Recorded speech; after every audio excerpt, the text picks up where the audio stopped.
आज हम बात करेंगे कि गला खराब क्यों होता है, इसकी वजूहात क्या है और हम इसका इलाज कैसे कर सकते हैं। गला खराब होने की बहुत सारी वजूहात है। सबसे जो कॉमन रीजन है वो वायरल इन्फेक्शन है। वायरसेस होते हैं, जरासीम होते हैं जो आपके गले के अंदर जाके इन्फेक्शन कर देते हैं, जिसकी वजह से आपका गला खराब हो जाता है, शोर हो जाता है, दर्द करना शुरू हो जाता है, बाज़ औक़ात खांसी लग जाती है। जब आप खाना खाते हैं या निगलते हैं किसी चीज को तो आपको गले में दर्द महसूस होता है, जैसे खराश आई हो गले के अंदर। ये अलामात होती हैं। इसके साथ साथ बुखार हो सकता है, आपको जिस्म दर्द करना शुरू कर देता है, बाज़ औक़ात नाक से पानी भी बहना शुरू हो जाता है और आंखों से पानी भी बहना शुरू हो जाता है। ये सारी अलामात सोर थ्रोट की हो सकती हैं। ऑलमोस्ट हर किसी को साल में 2 से 3 दफा हो जाता है। अच्छी बात यह है कि वायरल इन्फेक्शन खुद ब खुद ठीक हो जाते हैं और आपको कोई एज सच इलाज करवाने की जरूरत नहीं होती। आपका अपना कुव्वत मुदाफत उनको खत्म कर देता है, उन जरासीम को। एक हफ्ते के अंदर अंदर आपकी अलामात सारी ठीक हो जाती हैं। दूसरे नंबर पे बैक्टीरियल इन्फेक्शन। बैक्टीरिया वायरसेस की निस्बत, जो गला खराब करने वाले वायरसेस हैं, उनकी निस्बत थोड़े से जालिम होते हैं और इसी वजह से जब बैक्टीरिया का इन्फेक्शन होता है उसकी वजह से जो अलामात आती हैं वो ज्यादा सीवियर होती हैं, वो सख्त अलामात होती हैं। आपको बुखार भी ज्यादा होता है, आपका जिस्म दर्द भी ज्यादा करता है, आप ज्यादा अनवेल महसूस कर रहे होते हैं और अक्सर गले के अंदर व्हाइट पैचेस से बन जाते हैं, आपको नजर आते हैं। जब आप मुंह खोलते हैं तो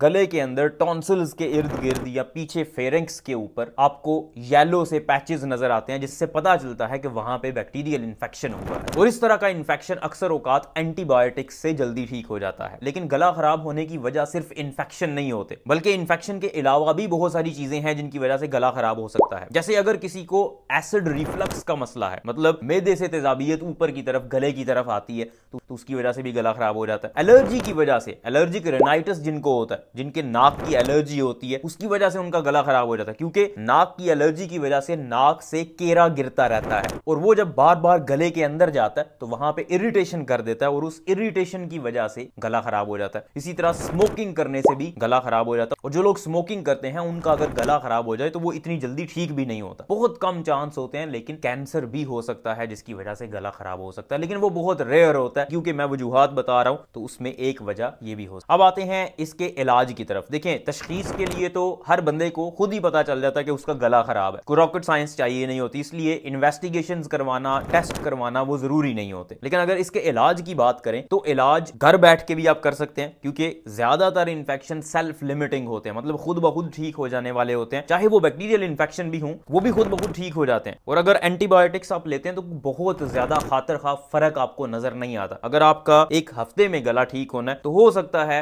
वो 7 की बजाय 6 दिन के अंदर आपका गला ठीक हो जाए, अगर आप एंटीबायोटिक्स लेते हैं और वो बैक्टीरियल इन्फेक्शन। अगर वायरल इन्फेक्शन है तो जितनी मर्जी एंटीबायोटिक्स लेते रहें, गला खराब वो अपने टाइम पे ही ठीक होगा। लेकिन आप कुछ ऐसे घरेलू टोटके हैं जो आप कर सकते हैं और जिनसे आपका गला जल्दी ठीक हो जाएगा और अलामात कम होना शुरू हो जाएंगी। सबसे पहले नंबर पे तो आपने देखना है कि किस वजह से हो रहा है। क्या वो कोई इन्फेक्टिव कॉज है, मतलब गला खराब होने की वजह बैक्टीरिया या वायरल इन्फेक्शन है, मतलब आपको बुखार हो रहा है, खांसी वगैरह हो रही है, तो वो इन्फेक्शन है वो खुद ब खुद ठीक हो जाएगा। लेकिन अगर आपका बार बार गला खराब हो रहा है तो हो सकता है पोस्ट नेजल ड्रिप हो, मतलब एलर्जी की वजह से बार बार पीछे केरा गिर रहा है और उसकी वजह से वहां पे इरिटेशन हो रही है और बार बार आपका गला खराब हो रहा है। तो अगर आप नाक की एलर्जी का इलाज करवाएंगे तो आपका गला भी ठीक हो जाएगा। इसी तरह अगर किसी को एसिड रिफ्लक्स है, मतलब मेदे से तेजाबियत आती है और रात के वक्त ज्यादा महसूस होती है उसको, जब लेटा हुआ होता है वो बंदा, तो इसका मतलब एसिड रिफ्लक्स की वजह से हो रहा है उसको मसला। और अगर वो अपने मेदे की तेजाबियत का इलाज करवा लेगा तो उसको गला खराब होने की प्रॉब्लम नहीं आएगी। अगर किसी का गला खराब हो गया और वो अलामात को ठीक करना चाहता है तो सबसे पहले नंबर पे जो बहुत जरूरी है और हर किसी को करना चाहिए वो है सेलाइन गार्गल्स। सेलाइन गार्गल्स का मतलब ये है कि आपने पानी लेना है, उसको गर्म करना है और उसके अंदर 1 चम्मच नमक डाल देना है, उसको मिक्स करना है और उससे गरारे करने हैं। आप जितने ज्यादा गरारे कर सकते हैं उतने ज्यादा गरारे करने हैं। नमक वाला पानी जो थोड़ा सा नीम गर्म होता है उससे आपके गले को एक तो सूदिंग इफेक्ट मिलता है, आपके गले को सुकून मिलता है और इन्फ्लेमेशन कम होती है। जब सोजिश कम होगी तो उसकी वजह से जो बैक्टीरिया और वायरसेस वहां पे ग्रो कर रहे हैं वो इतनी जल्दी ग्रो नहीं करेंगे और वो जल्दी खत्म होना शुरू हो जाएंगे। आपके अपने कुव्वत मुदाफत को मदद मिलेगी कि उन बैक्टीरिया को, उन वायरसेस को खत्म किया जा सके। तो इसलिए ये बहुत इफेक्टिव मौसर रेमेडी है। जितनी दफा आप कर सकते हैं, दिन में 4 दफा 5 दफा सेलाइन गार्गल्स करें, नमक डाल के पानी के अंदर गरारे करें। फिर दूसरे नंबर पे आप हर्बल टी का इस्तेमाल कर सकते हैं। जो हर्बल टी होती है वो भी आपके लिए बहुत फायदेमंद होती है। हर्बल टी के अंदर एंटीऑक्सीडेंट्स मौजूद होते हैं, वो एंटीऑक्सीडेंट्स इन्फ्लेमेशन को, सोजिश को कम करते हैं। जैसे ग्रीन टी हो गई, वो आप इस्तेमाल कर सकते हैं। इसी तरह हनी का इस्तेमाल करने से, शहद का इस्तेमाल करने से भी आपको फायदा हो सकता है। शहद के अंदर भी बहुत सारी एंटीऑक्सीडेंट प्रॉपर्टीज होती हैं, मतलब सोजिश को कम करने वाली प्रॉपर्टीज। फिर अगर आपको खांसी हो रही है, बुखार हो रहा है, तो आप पैरासीटामोल ले सकते हैं, इवन ब्रूफन ले सकते हैं। ब्रूफन कुछ लोगों के लिए मौसर होती है, कुछ लोगों के लिए नहीं होती। इसलिए अगर आप ब्रूफन फार्मेसी से ले रहे हैं, फार्मासिस्ट से पहले बात करें या अपने डॉक्टर से बात करें, उसके बाद इसको इस्तेमाल करें। फिर कुछ लोगों के लिए एंटीहिस्टामिन भी काम आती है, स्पेशली उन लोगों के लिए जिनको एलर्जी का मसला है। अगर एलर्जी की वजह से आपको मसला हो रहा है, तो जब आप एंटीहिस्टामिन गोलियां लेते हैं,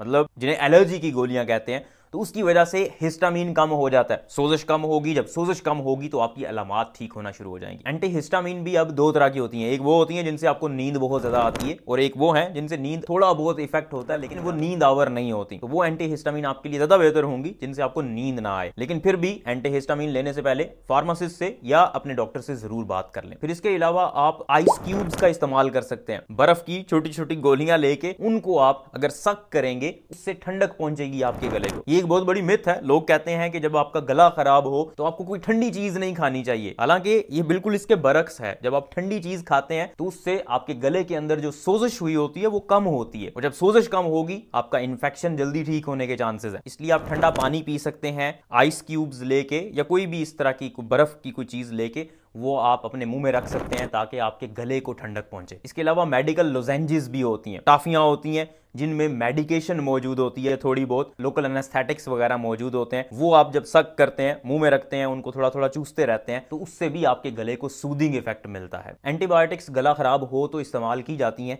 लेकिन सिर्फ उस केस में जहां पे बहुत सीवियर इन्फेक्शन है। और सीवियर इन्फेक्शन आपको कैसे पता चलेगा? अगर आपको बुखार बहुत ज्यादा हो रहा है और बहुत ज्यादा थकावट हो रही है, आपको बहुत कमजोरी महसूस हो रही है, तो इस केस में एंटीबायोटिक्स हो सकता है आपको आपका डॉक्टर प्रिस्क्राइब करे। लेकिन डॉक्टर पहले आपका मुआयना करेगा, गला देखेगा कि वाकई में ये बैक्टीरियल इन्फेक्शन है या कोई और वजह है। उसके बाद बहुत इंपॉर्टेंट चीज है पानी का इस्तेमाल। जितना ज्यादा आप पानी इस्तेमाल करेंगे बीमारी के दौरान, गला खराब होने के दौरान, उससे आपकी रिकवरी उतनी बेहतर होगी। जब भी आपको इन्फेक्शन होता है, डिहाइड्रेशन के चांस बढ़ जाते हैं, पानी की कमी के चांसेस बढ़ जाते हैं, पसीना आता है, ज्यादा पानी जाया हो रहा होता है। इसलिए पानी ज्यादा से ज्यादा इस्तेमाल करें। आखिर पे बहुत जरूरी है कि रेस्ट करें। जब आप रेस्ट करते हैं, आपके जिस्म को टाइम मिलता है कि वो रिकवर कर सके, आपके कुव्वत मुदाफत को टाइम मिलता है कि वो अपना काम कर सके। इसलिए रेस्ट भी बहुत जरूरी है, स्पेशली जब आपको इन्फेक्शन हुआ। कुछ लोगों को एलर्जी का मसला होता है तो उनका नाक भी बह रहा होता है, नाक से पानी निकल रहा होता है, और वो इसका इलाज भी चाहते हैं। तो इसके लिए जो सेलाइन गार्गल्स मैंने आपको बताए, तो सेलाइन पानी बनाना है, मतलब नमक डाल के नीम गर्म पानी के अंदर उसको हिला लेना है और उसको आपने नाक के अंदर, उससे नाक अपना साफ करना है। और वो भी आप 4-5 दफा दिन में कर सकते हैं। उससे भी नाक के अंदर की सोजिश कम होगी और उससे आपको सुकून मिलेगा और एलर्जी की अलामात जल्दी ठीक हो जाएंगी। इसके ऊपर मैंने कंप्लीट वीडियो ऐसे बनाई हुई है कि नाक की एलर्जी किस वजह से होती है और आप इसका इलाज कैसे कर सकते हैं। लिंक आपको ये ऊपर मिल जाएगा। उस वीडियो को भी जरूर देखें, इस वीडियो को भी लाइक करें। अगर आपका कोई क्वेश्चन है तो कमेंट्स के अंदर जरूर पूछें। अल्लाह हाफिज।